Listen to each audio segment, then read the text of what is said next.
Hello, hello, good morning, and welcome to another edition of Journey to SEA 2023. This is Shelley-Ann Edwards Barron, your creative writing specialist, here to talk to you about report writing and narrative writing. And today I'm going to be adding in a little bit about grammar because I saw in SEA, the Peacefield Approach, that's the Facebook group that I admin. I saw that a couple of parents asked about how to identify errors in the grammar section because, some students are having some challenges identifying those errors. So at the end of looking at reports and narratives, we'll be, touching on that a little bit, thinking about, some strategies and some tips that we can use to help our students and our children really get a hang of, approaching the ELA exam and the creative writing.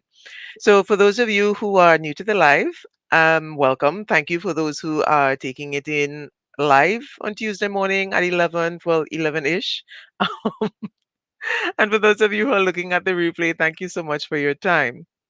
If you're new, as I said, my name is Shelley-Ann Edwards Barron. A little bit about me is that I believe that learning about writing should be fun, and therefore I approach all my classes with something called multisensory learning.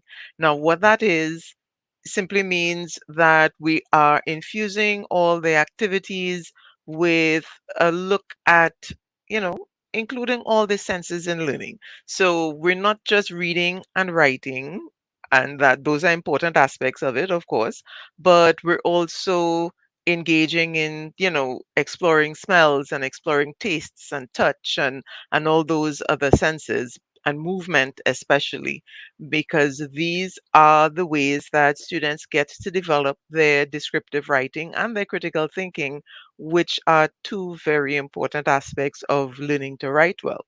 So that's where I approach things. I offer classes. I know, and I'm saying all of these things because parents have been asking, and I realize, I don't usually say all of these things. So maybe I should just tack it on. So I do creative writing classes for standard fours and fives, and I also offer a program for standard threes because I think that is where parents and teachers really need to start investigating, especially the exploration of senses at that time, so that students could really get the foundation for descriptive writing and to really enhance their critical thinking. All right, so that's a bit about me and what I do. And now let's get into it. So I usually start with the reports. And if you've been following the series, we're on paragraph 4 of report writing. I use a 5 paragraph format. And if you're not familiar with that, you can check back a few episodes because we have actually gotten to paragraph 4 already, which means we've done paragraph 1, 2, and 3. Last week was 3. The week before that, we did paragraph 2. Week before that was paragraph 1. And prior to all of that, we started with investigating and exploring all the different aspects of report writing. We began our series in April. So if you've missed any of those episodes, each episode is roughly about an hour, and they are both details on narratives and reports. So you can go back and check. If you're a member of SEA, the Peacefield Approach, then you can check in the media section in the videos. All the links are there.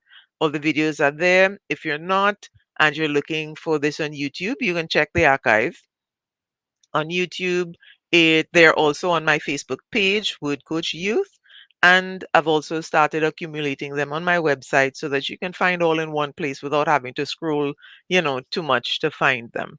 So go back and check through and make sure you have the information needed to really support your child or your students with the report up to this point. Because, like I said, we're at paragraph 4, and lots of things would have happened before. Paragraph 4 is when you begin to wind down. So, let me just do, I guess I could put some information in the comments. So, we remember paragraph 1 is the summary. I'll just call that P1 summary. Paragraph 2 would be before. Paragraph 3 would be during, and now we are at paragraph 4, and we're calling that after. right? So working with the five paragraph um, description, five paragraph format that we're using, this is where we are. We're at paragraph 4, which is after. Paragraph 5 deals with consequences and outcomes, but we will get to that next week. So let's look at understanding what it means to write about after. Now, I just put that as an abbreviated way, but what I mean in the format is immediately after. And immediately after what you're asking? Immediately after the main focus of the report. And this means one of the more important things that a student has to do when it comes to formatting a report is to identify that detail, the main focus, which is what is going to be on the paragraph 3 or in paragraph 3. So if you haven't seen that episode yet, make sure and go back to last week's session because I get into a lot of detail on that. And it's important simply because if the student does not quite follow what goes into paragraph 3, their information for paragraph 2 is going to be affected. Their information for paragraph 4 is going to be affected. So paragraph 3 is actually, I guess you could call it the critical point for the report. So truly understanding what goes into paragraph 3 is very important. And I've started to give public feedback for the parents who have chosen to share their children's work. I do this in SEA, the Peacefield approach. I have to apologize to the parents. A couple of parents sent me um, some essays, like narratives and reports. I wasn't able to get to them last week as promised, but I did post a response to a narrative today just before the live, so you can check that. And I'm just finished with the report feedback, so that's going to go up right after the live. So you can check in SEA, the Peacefield Approach. It's a Facebook group, and look for the feedback that I would be given. So what I do is I give with the reports. I'm going to be giving a paragraph by paragraph feedback. With the narratives, I look at plot, description, and language so that students would really get the details. And so you would be getting those kinds of, information and check in and see to identify areas that you could help your child improve. Now, with the looking at what comes immediately after, like I said, we have to first identify what goes in that main section, which is paragraph 3. And in identifying that, we're going to be looking at the report prompt very carefully and first recognizing what kind of report we're going to be writing. Now, the different types of reports, the ones that I work with, are incident, accident, activity, competition. Let me make sure I spell that right. Competition, event, and natural disasters. So originally I worked with just the five, but natural disaster reports do show up. So I've included that information in the details that I give students. And so when you're looking at what happens in that paragraph 4, we have to ask ourselves, okay, let's look at incident reports. If we're dealing with an incident, the details and the step by step information that happened in the main part of the incident, that is what is going to be put in the paragraph 3. So paragraph 4 says immediately after. And one of the things that I've noticed with many students, and I think in the report that I'm responding to right now, which I'm going to be putting feedback in SEA Peacefield, um, the students have a tendency to write about, a few days later, a week after, and those types of things. That kind of information is not relevant to the SEA style report because, again, we go back to the beginning and understanding what a report is and why we write reports. And the reason is to give someone information so that they can understand the situation. And usually they want to understand that situation so that they could make decisions about what to do and how to approach things from that point. So a week after, a month after, those kinds of dates tend to suggest that a long time has passed between the situation that is being reported on and receiving the report. And so it creates a challenge for the readers and the writer when that kind of information is included. Because let's say there was a bullying incident at school, um, or somebody got injured, or there was let's say, okay, what else had happened? So like an event, somebody visited the school, or there was an activity in class. Do you think a teacher or the principal or the police officers or whoever the report is going to, are they going to wait a month, a year to ask for a report? That's unlikely.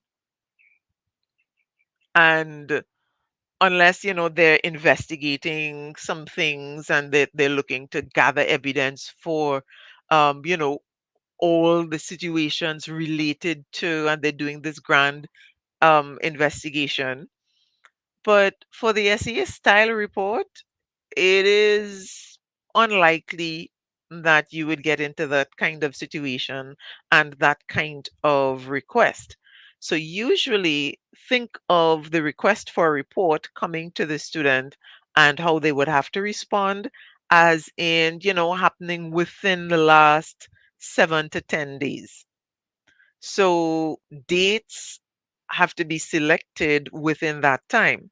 And selecting a date within the last 7 to 10 days helps students in two ways. One, it actually, if we're going back like 7 to 10 days from today, that would be probably up to last week, Sunday. And so if I know today's date, excuse me, if I know today's date, I can quite easily say, well, okay, if today is Tuesday the 3rd, last week, Monday, and I do my little calculations, was the 25th. So, but it was a holiday, so Tuesday would be the 26th. So then I could safely put my report if it's something happening in school for the 26th or the 27th, which would be the Tuesday or the Wednesday. And then I have a date and I have a day, which are required in your introduction, and I don't have to worry about, okay, am I giving, if I say Monday, July 14th, was July 14th an actual Monday? So it eliminates all those kinds of questions. So work with a time frame that is reasonable depending on what the prompt is asking for. It is unlikely, and notice I'm saying unlikely, not impossible, right? But it is unlikely that a student is going to be asked to write a report about something that happened last year. And the main reason for that is decision makers want to make their decisions now. They're not going to be waiting a year, usually. And eyewitnesses have a very big tendency to forget things and to remember things out of order and add in details. The longer the time span between what happened and the report is, the more likely for information to get lost and be skewed. So, really and truly, with all of that in mind, work with a date, I would say 7 to 10 days from the date of writing. And as a result of that, when you get to paragraph 4 and 5, you're not going to be saying things like, a week later and whatnot, because that is not going to be relevant to the situation or to the report being given. The exceptions to these kinds of things is if there's, like, say, a tournament, sometimes you might have a football tournament and so on. But even in those situations, you'd be writing on one particular game or one particular activity, and still you would not need to write about things a week later, a month later, and so on. That's not going to be within the scope of what you would need to write for the report. So once we identify, let's say I'm going to go through like um, typical scenarios for each of the different types of reports and make suggestions about what is likely to go into paragraph 4. So let's start with incident, and I like using the bullying incident because it's easy to see and understand. And if we're working with a bullying incident, our paragraph 3 is going to have the details of the actual, blow by blow, pun intended, of the incident. And then what would happen, and this is a question that you're asking, and you would advise your children or your students to ask this question to start their thinking about what goes into paragraph 4. What would people immediately do after this incident? So the bully, pushed the student down, maybe some kicks and cuffs happened, maybe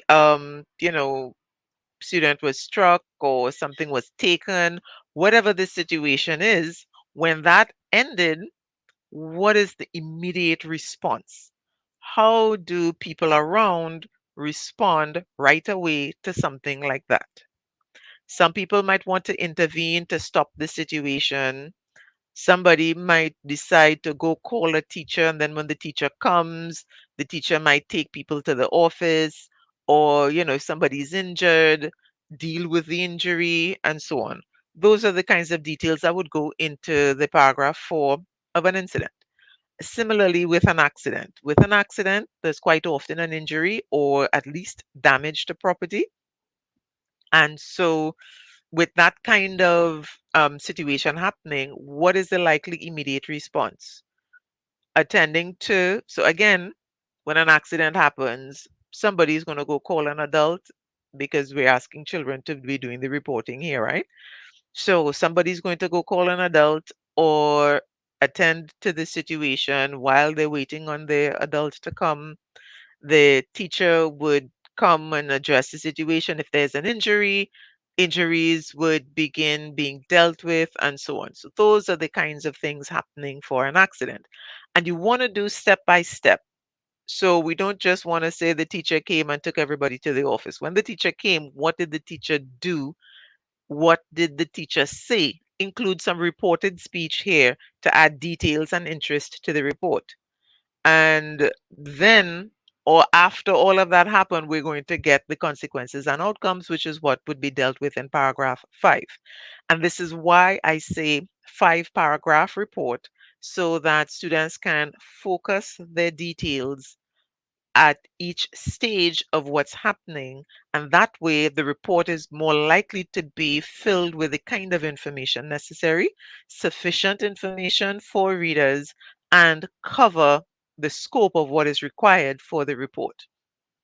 So, all right, activity. Let's see, the last activity report I did was a poster competition, and the report was on creating the poster.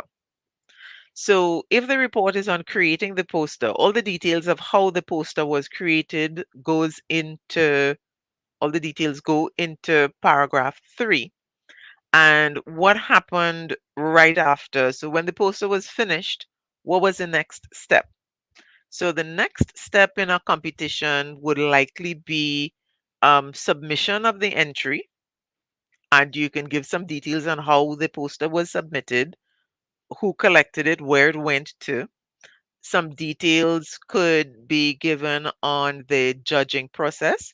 So, one of the things that would make that very interesting is to say, well, okay, the posters were displayed in a classroom for the judges to review. And so the judges walked through and took notes, and then came to a decision and gathered everybody, well, advised that, they would gather everybody to make the announcement of who won and, the different places. So that kind of thing could go into paragraph 4. Um, in Competition, so that would be competition. Activity actually would be, let's say a field trip. Let me do field trip for activity. Um, when you go on a field trip, the main part of the report, which would be paragraph 3, is likely going to be whatever tour or main attraction that the students are visiting. So, um, I had a student who did a report on a visit to Gasperi Caves. So there was a tour of the caves, and that tour is what's going to be in paragraph 3. So then what happened immediately after the tour? So with Gasperi Caves, you have to actually get to the caves, and then when you get to the caves, you would do the tour, and then you would leave, right? Um, they immediately after a tour guides tend to ask things like, does anybody have any questions? If nobody has a question, tour guides might ask questions, and have a little token for somebody who got the question right. The first child to get the question right might, get a little token of appreciation for making the effort. Um, the immediately after, so you have students asking questions and the tour guide answering, the tour guide asking questions and students answering, and then you would likely close off the tour. So after questions are given and so on, the tour has ended. And then next paragraph, which would be paragraph 5, we do thanks and so on, but we'll talk about that next week. So now I keep mentioning a little bit about what goes into 5 so that you could see the separation and the distinction between what goes into 4 and what goes into 5. All right. Let's say an event, depending on the kind of event. Now, event is the type of report where you have a speaker audience kind of situation. Um, so let's say a guest speaker comes to the school to give a presentation, and the main part of what the speaker does would be paragraph 3. So what do you put in paragraph 4? Closing off of the presentation. And again, usually when there's a guest speaker at a school, there's some kind of question and answer something. So these are some strategies that you could use to practice. And in many of these cases, like activities and events, you can put similar structure, so you can practice that structure and apply it in multiple places. um, so maybe the speaker would ask questions to see who was listening. Maybe the students are allowed, or the participants, those viewers, audience, are allowed to ask questions and the speaker would respond. And let's see, maybe some kind of demonstration. After the presentation, there could be a demonstration. Um, yeah, maybe the MC or the supervising instructor might give some guidelines about what to do next. So there are a couple of things that, yeah, could happen in that event report, paragraph 4. And then paragraph 5, again, we get with the vote of thanks and the, completion of the whole situation. So that's the kind of way that it would be broken down. Natural disasters, paragraph 4 would be kind of like um, the result of the natural disaster, which would be separate from the outcomes. Outcomes would be um, like, okay, let's see how natural disasters are a little bit different from the others. Let's see, let's go with a flood. If we go with a flood for the natural disaster, or let's say there was a flood in the neighborhood and you're writing to the counselor of the area, letting them know what happened and what is the situation in the neighborhood. So the flood itself and how the flood occurred would be paragraph 3. Immediate responses, um, the protective services, disaster response team, fire services, let's say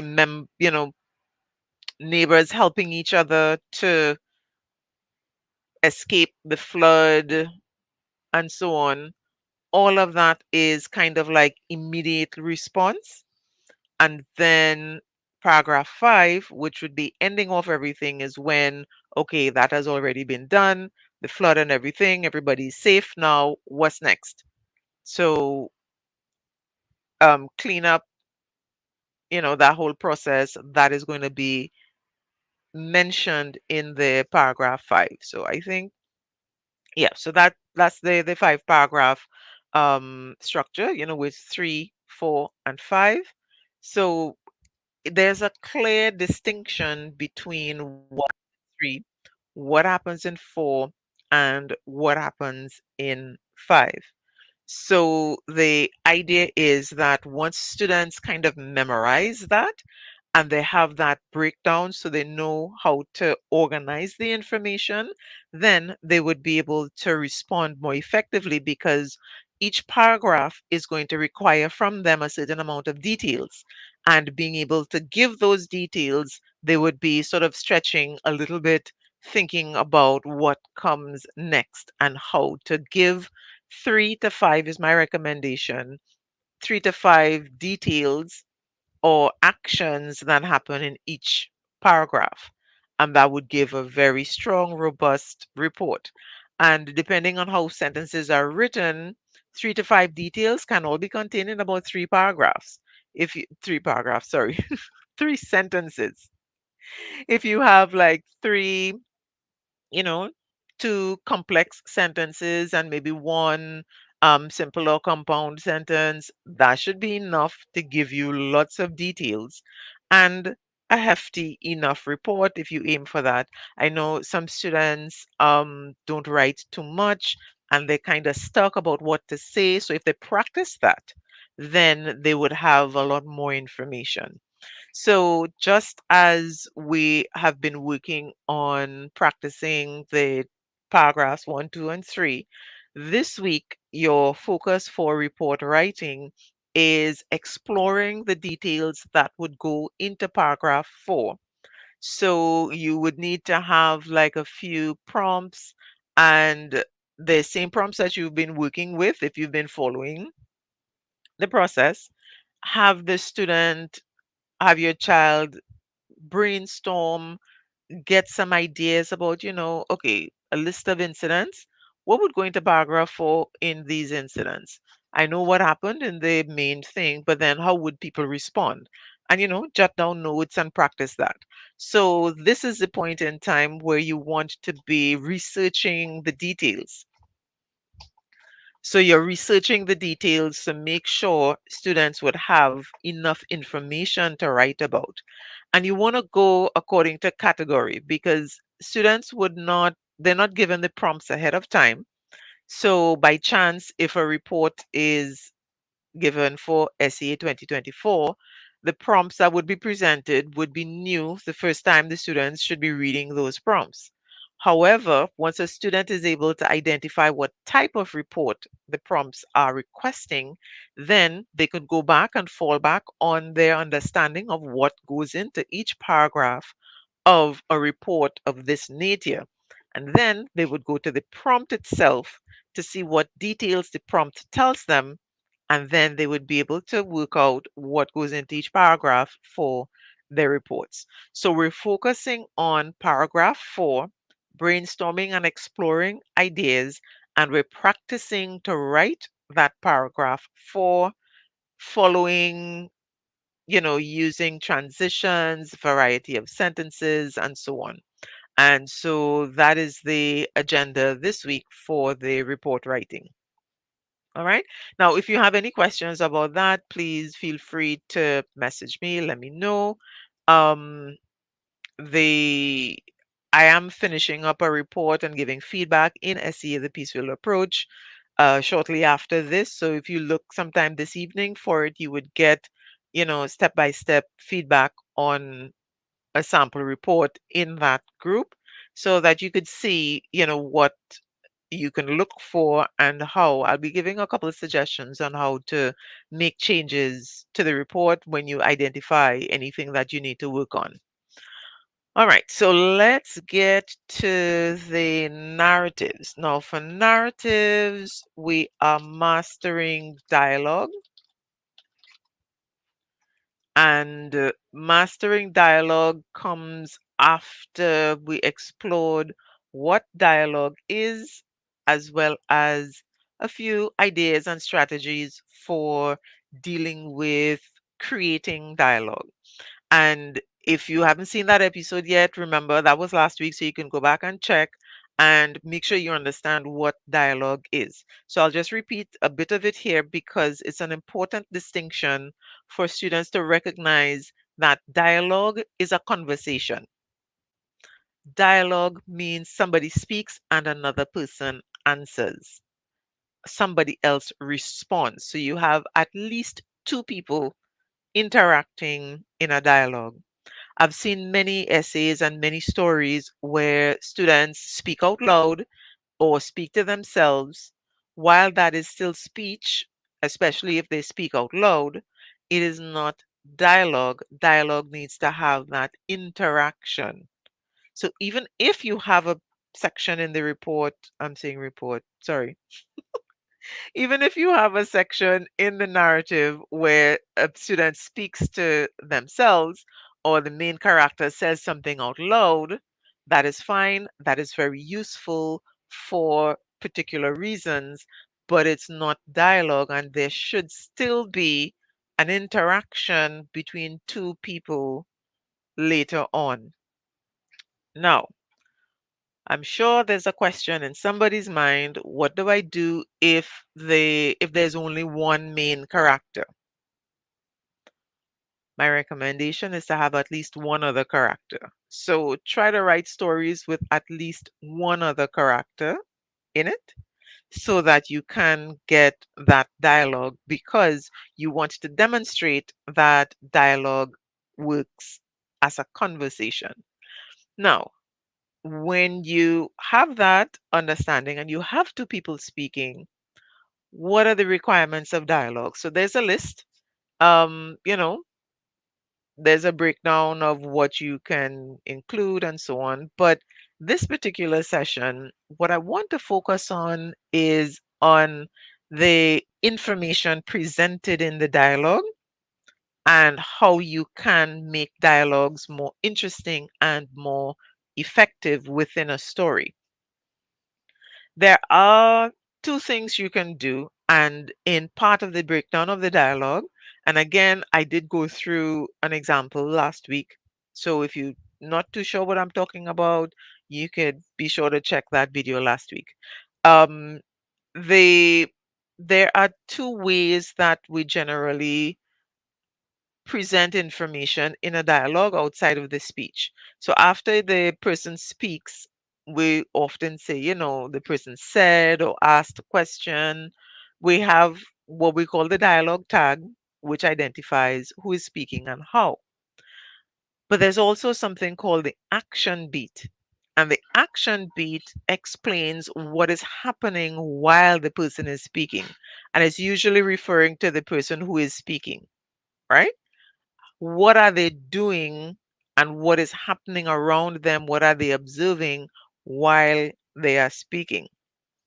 And that's the place where you can introduce some information in a dialogue to make it interesting and more exciting. And what do we introduce? We introduce the descriptions, like we can have some character descriptions, and we introduce maybe setting description, but of course it has to be with the character, right? So that if you're introducing character description or what you call it, character example in the story, then what you want to do is to refer to having the character interact with the setting. Because when you have characters interact with setting, what you get is you pretty much, free two birds at the same time. You have setting description and character description that you can include. And all of that can be given in dialogue where the action beat is. So if it is I was sounding a little bit distracted, yes, I kind of was, because what I want to do is to share something with you. Um, it's a sample that I wrote to illustrate some of these things that I'm talking about. So let me just share screen. Right. So you should be seeing, I hope, let me see if I could make it a little bit bigger. Okay, that's a little bit too big. All right. Yep. So that holds everything within, right, just so that it wouldn't feel too edge to edge. Okay, so let's look at this in terms of the dialogue. So here we have, this is like an excerpt that includes dialogue. And so I want to show you the dialogue tags versus dialogue, the action beats, and then how you can introduce lots of interesting and exciting information in in between the dialogue. So I'm just going to read the whole thing and then we'll focus on the dialogue, right? So I hid behind Josiah as we walked through the dimly lit kitchen, and he slowly opened the door to the backyard. The creaking noises from the wooden door were so loud that I wanted to run. Then I noticed the spider and cobweb at the corner that creeped me out even more. That's when I grabbed the nearest thing to defend myself from whatever was outside. My weapon of choice was a mop. What do you think you're going to do with that? My brother asked in a hoarse whisper. Yeah, that wasn't a hoarse whisper, but bear with me. We're just reading it through, right? It's better than what you have. Nothing. I replied sternly. Well, give it to me. I'm the one in front. He grabbed for the mop and I pulled away.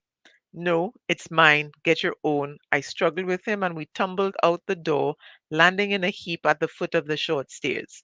Josiah's oversized pajamas hooked on the edge of the railing, so one foot seemed to be dangling in midair as we tried to get up.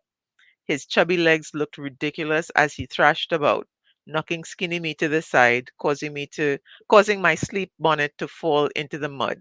Just then the sound came again, floating on the breeze like a nightmare waiting to happen. We froze. All right. Yeah. Forgive my rush through of the reading, but the idea is just so that you could get a little bit of a sense of how the dialogue is used. And I know sometimes hearing it out loud works better. So, let's look at the dialogue, what is in the dialogue, and how the information outside of it, which would be the action beat or the dialogue tags, how they're used.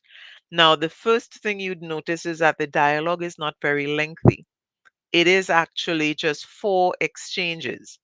So, brother spoke, I replied, brother said something, I replied. So it's just back and forth twice, so you get four interactions. Each person speaks twice.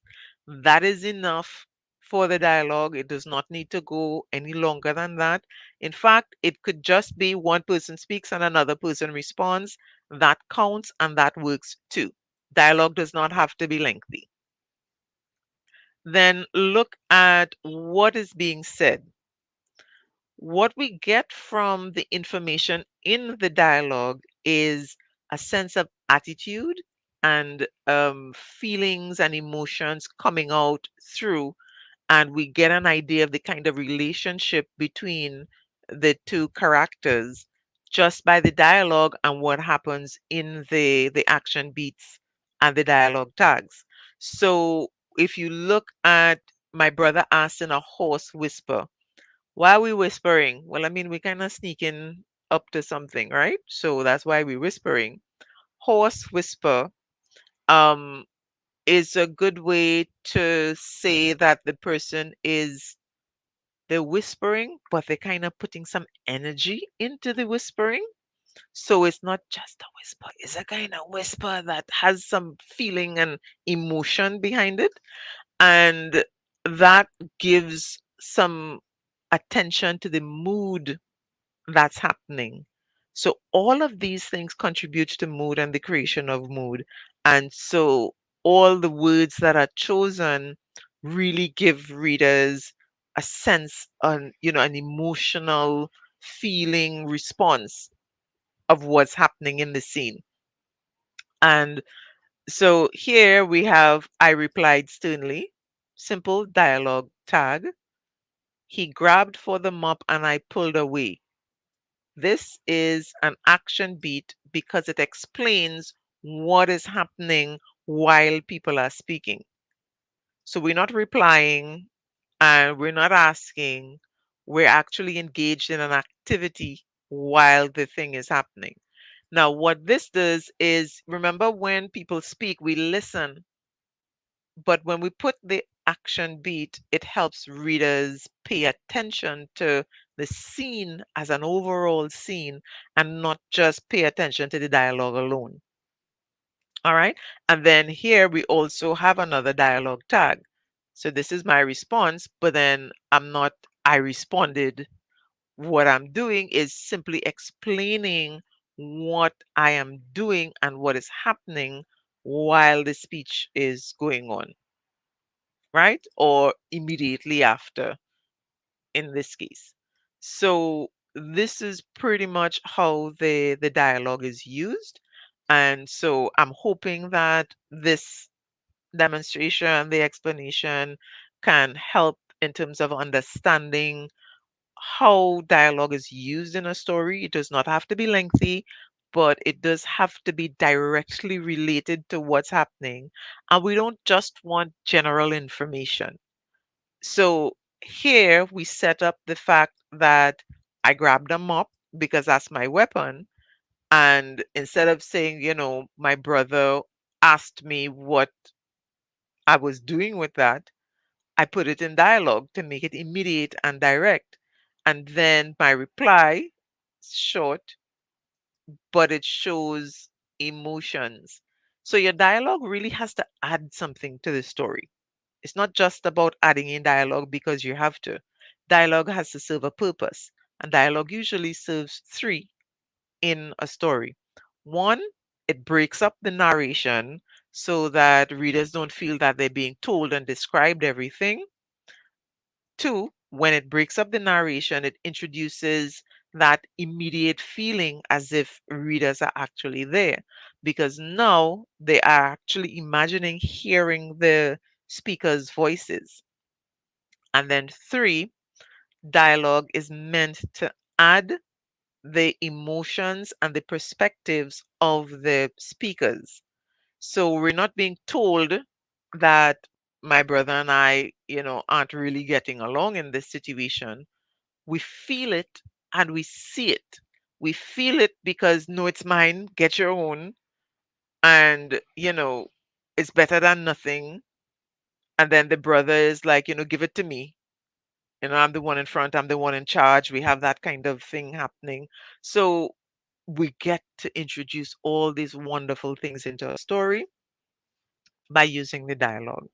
Now, if you would like to get a copy of that document, I believe I posted it in SEA, The Peaceful Approach, some time ago.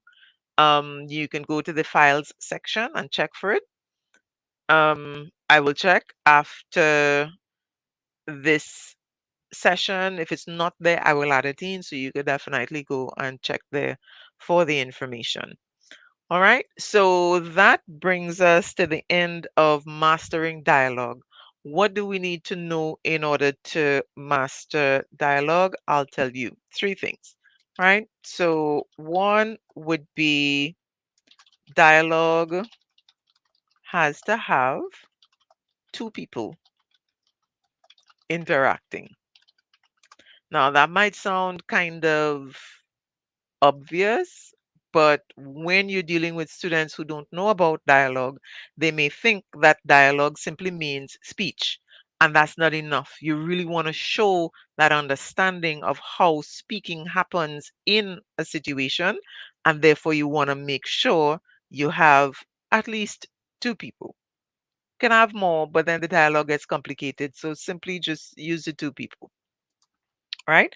What else do we need to know about dialogue? Dialogue has to add to the scene. And when I say add to the scene, usually emotions and mood, right? So when we add in the feeling, and we don't have to say the feeling, huh?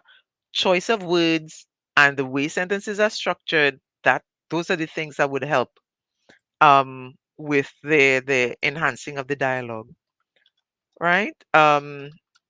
And then we want to use action beats to add in action, well, let's say reactions, right? Reactions and behavior to the scene. So we can add the mood and so on by what the person says, and then we're using the action beats to really enhance that by explaining what behavior is happening at the time, right? So that's the kind of thing that you really want to use the dialogue for.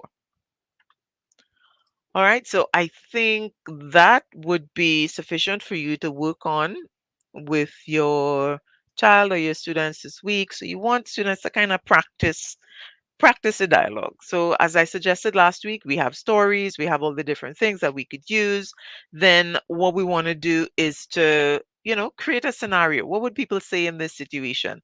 Have the child write it out and look at, okay, how much of this do we need? We want to get directly to the point of where the excitement is and the energy and the mood. How can we say this better? And then you're double checking the format, where the commas go, where the quotation marks go, how you have different speakers and different lines. And so that kind of thing, that is what we're continuing and we're practicing this week. So including dialogue in a scene, practicing the action beats so that we can get those action beats clear and effective, and making sure that students really and truly understand that dialogue means two people speaking. All right, so if you are working on reports, because you're working on paragraph 4, I would say, like, 3 sessions for the week, half an hour each time. And same thing for the dialogue. So you're looking at setting aside roughly about 3 hours over the course of the week to do some practice with these things, because I know parents ask me all the time, how much time should I spend working on um, narratives or working on the creative writing? Do I have to write every day? Yes, it's advisable that you write every day, but that does not mean writing a full story or a full report every day, not necessarily. If your child is having challenges with certain aspects of their narrative writing or the report writing, focus on these areas, make sure that they're building their development. Most students are writing as part of what they do at school. If your child is not writing any complete essays just yet, work with the sections as I share, following the Tuesday Lives. And then on the weekend, you can set aside a full hour where they could complete one or the other. Right? So, and then that would give you, an idea of how they're able to complete and put everything together. So remember, and at this point, you don't necessarily have to time, but you should already be getting your child familiar with the idea of fitting all that they have to do within that 50-minute time frame. So you can set the time to 15 minutes, have them stop, draw a line wherever they've gotten to if they have not been able to complete, and then you can go through the whole thing. All right. So let's see. So for the report, paragraph 4, um, the 5 reports challenge, and I'm going to keep mentioning this because I know I have new people joining each time, so that you can get an idea of what resources you have available. So the 5 reports challenge is a digital series where there are sample reports and a paragraph by paragraph breakdown for each of the 6 types of reports, plus vocabulary, plus the breakdown of how to analyze the prompts and that kind of thing. And then I have 7 stories challenge. And the 7 stories challenge is a collection of sample stories, sample breakdown, the 12-point paragraph structure, 12-point plot structure, because developing plot, many students tend to miss some details, especially if they are not given that step by step how to get rising action and so on. So the 12-point plot development is something that I created especially for students who are struggling in those areas. So that's what you'd want to work with. And there's a copy of the plot structure in that digital series that you can get a copy. So WhatsApp me if you have desire to get any of these booklets, and my WhatsApp contact is 7174993, and you can go through the booklets, follow along with the lives, because the booklets have a similar, well, they have a lot of details in them that, based on what we're doing in any of the lives, you can go back and check. So, for example, we're looking at dialogue. You can go through all the sample stories and see how the dialogue showed up. You can look at the plot and double check those things. Look at the vocabulary for the reports. You can check each report, paragraph 4. You can also look at the paragraph by paragraph breakdown, refresh yourself on what goes into paragraph 4. So there's a lot of support in these booklets, so that you can get a copy if needed. And the number you can WhatsApp 7174993, and take it from there. If you already have a copy of the booklets, then definitely go through as I mentioned, and that is going to help you a lot in terms of practicing between, because I do sessions with my students once a week, but there's always some activity or something that they should be working on between. Because I don't think we want to be sitting there with a student all the time, every time they respond to any kind of writing. They need to be able to be a little bit more autonomous and start working on their own for certain things. So you spend the time, you sit with them, and then you allow them to practice and you give feedback, practice and feedback, and that is how they continuously will develop their writing. All right. So okay, so that is it for reports and narratives. And now I'm going to add in just a little bit on the grammar. And let me see if I can get the question exactly. I think the challenge is being able to recognize the errors in the grammar. And so I have, I guess, 2 recommendations on what could be done where that is concerned. Both of them require some work in terms of review, some consistent review. But here's what you can do. Now, the first thing is um, get an idea of what is required. So I guess there are 3 things. Get an idea of what is required and what students are going to be tested on. To do that, you would need to get a copy of the assessment framework. And for 2024, The framework that was outlined for 2019 to 2023, that one is still being used. The new framework, which would go beyond that one, would likely come out sometime next year. Um, but or perhaps yeah, sometime next year, I guess. So what you want to do is get your hand on that. So I have a copy, and for those of you who are in SEA, the Peacefield approach, go to the document section, the files section, type in assessment framework, and you should get, I think several people posted it, so you might get more than one option to download. But in terms of what is required for grammar, this is the list. I'm going to just scroll down a little bit to see where it ends. Right? So we have 23 points, and I'm just going to go through these very quickly just to highlight what are the areas that you should be looking at. And when I say look at, what you're doing is making sure that students identify the rules and guidelines for the different areas, because an error means that rules were broken. So the student has to know the rules or know the correct version in order for them to be able to identify that something is incorrect. So parts of speech, correct, verb, tense, right? Concord with in writing, it means that they're in agreement. I don't know why they use all these fancy words all the time, but yeah, that's all it means. So parts of speech with correct verb tense. So they need to understand that noun and pronoun concord. So if we're talking about a man, we say he.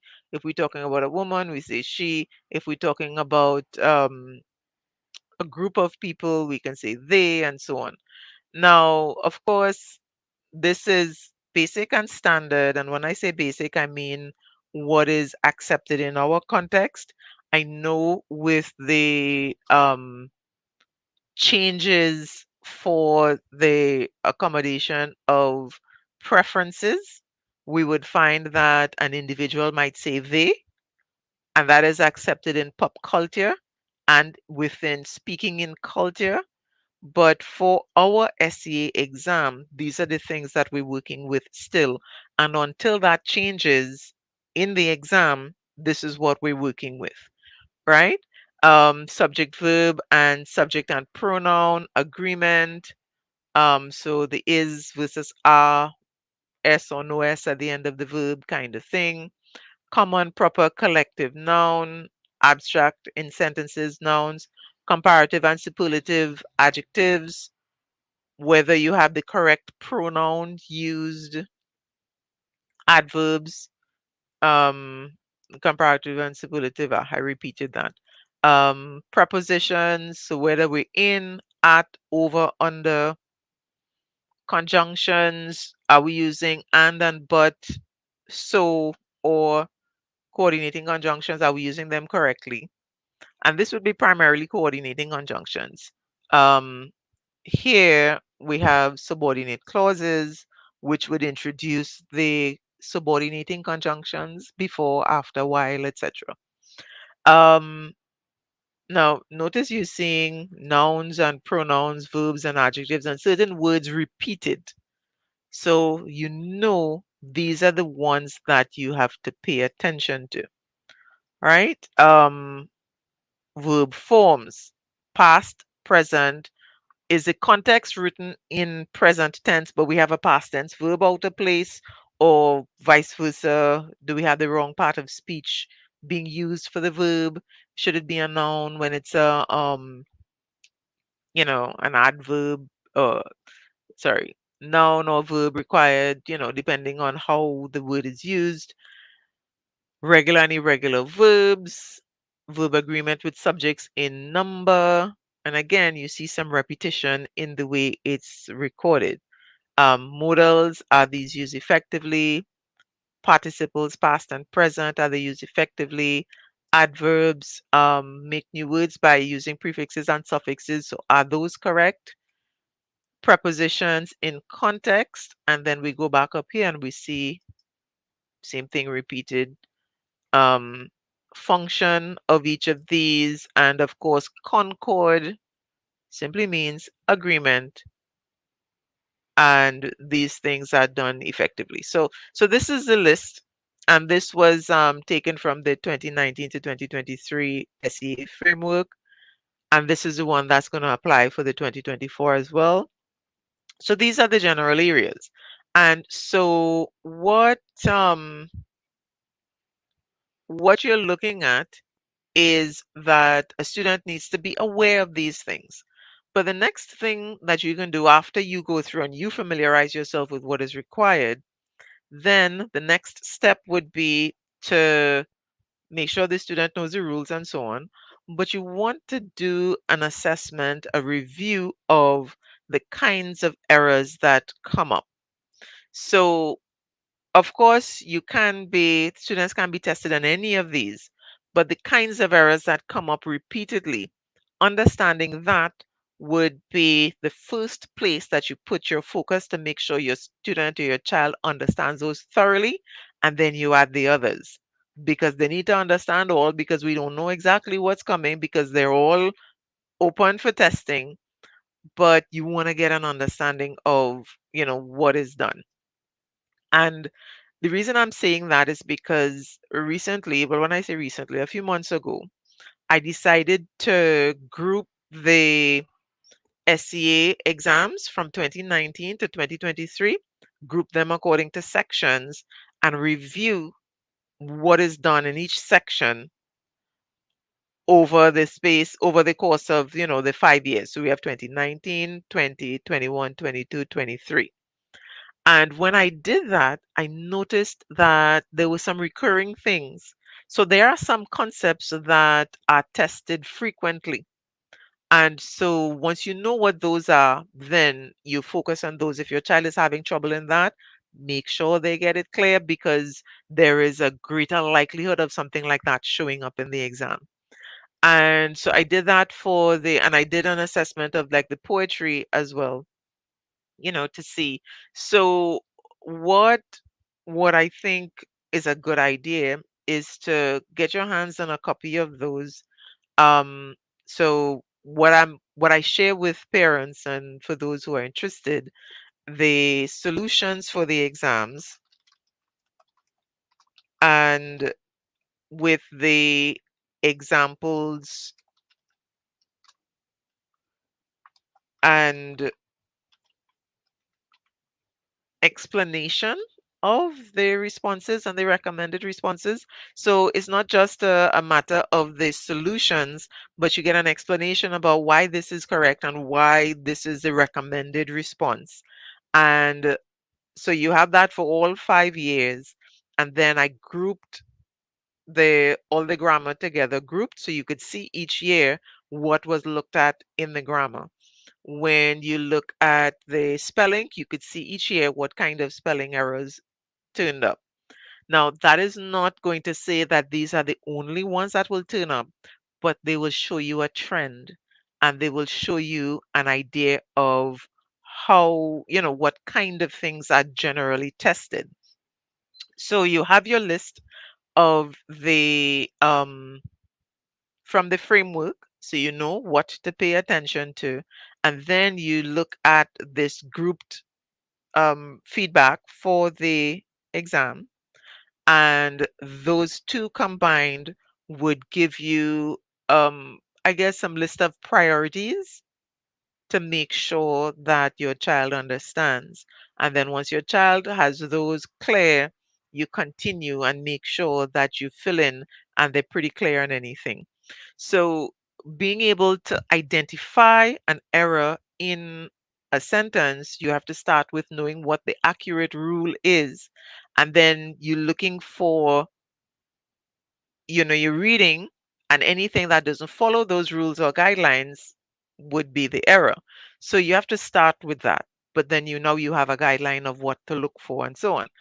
And also, if you go through the exams, the past papers, and you see how the errors are presented, then you can give your child some guidance. Let's say the prefix errors, look at the prefixes. You look at suffixes, look at subject verb agreement. These are the things that you are, looking for in terms of what is incorrect. So, strategy, read the passage. Usually is like about 3 to 4 sentences, in 5 lines, and each line would have an error, 6 lines. Um, but read it, understand it, and go through. So as you go through, some errors would jump out at you. So you deal with those. But if there's any line that you're not sure of what an error could be, then you go through that strategy of, I know subject verb is an issue. I know pronouns are an issue. I know verb endings. I know prefixes and suffixes are issues. So you know specifically what to look for and what to address in, finding the errors. All right, so I'm hoping that for those of you who had any kind of issues or challenges with figuring out, okay, what kind of errors to look for and how to guide your child in identifying the errors and fixing them, these are the strategies that I would recommend. So yes, you do have to focus on the specific types of rules and regulations and the guidelines, but you have a guide. Go to that framework and review it, as well as get your hands on a copy of the solutions that are grouped so that you can read it through and say, hey, I noticed that every year they bring this kind of thing, or every other year they bring it. And, so you know what are the key and the high stake areas that you would be able to focus on. All right, so I think that's quite a lot for today. I noticed that I'm still trying to keep within an hour, but I'm not working out. Um, so I'll just say, okay, an hour and 15 and make sure I wrap up with that because now I've added that third topic, which would be the ELA exam, because I've been getting questions on those. And while I focus on the creative writing, ELA poses some challenges for many, many students. So ask your questions. Please feel free to WhatsApp me a question, message me a question on Facebook. Um, and I would try my best to answer the questions or at least address the issue as best as I can within the time so that you can get the help that you need. All right. And if there are particular resources that you're looking for and you can't find anywhere and you would really like to have them created, let me know because I'm also in the process of creating lots of different resources so that when I talk to you and I give you guidance in these lives, I could say, hey, get a copy of this, you can work on this and it'll help you. Because, speaking in the live is one thing and you get the help, but then what do you do for the rest of the week? And how do you actually practice it? So I'm working on those. It's going to take some time for all the resources to come out, but I'm working on it to make sure that you have what you need to help your student as best as you can. All right. So thank you very much for those of you who were able to stick it through the live today. It was a little longer than usual. Um, and I think this is the new format that I'm working with since I'm working on 3 things. Um, but I'm going to be here next week, Tuesday, again, with more information. Next week, Tuesday, we're going on to paragraph 5 for reports. And we're going on to, let me see, what are we doing with narratives? Ah, I don't remember what we're covering in narratives, but if you want to get a copy of this schedule, there's a copy in SEA Peaceful Approach. There's also a copy available on my website. That's wordcoach.com, but you could WhatsApp me and ask if you want, and I can send the information for you. Um, I do have a schedule that I'm following so that if you want to see what you missed and sort of try to fill in and determine what topics you want to cover, you can go specifically to those videos, get a copy of the schedule, and you would see what's coming up and what was past. All right, so have a wonderful rest of the day today. And I do look forward to getting feedback, whether or not the lives are helpful, what you want to see, what you want to learn more about, so that I could be as useful as possible and make the time as productive as possible. All right, so bye, everybody. Have a wonderful rest of today, and I'll see you next week. Take care.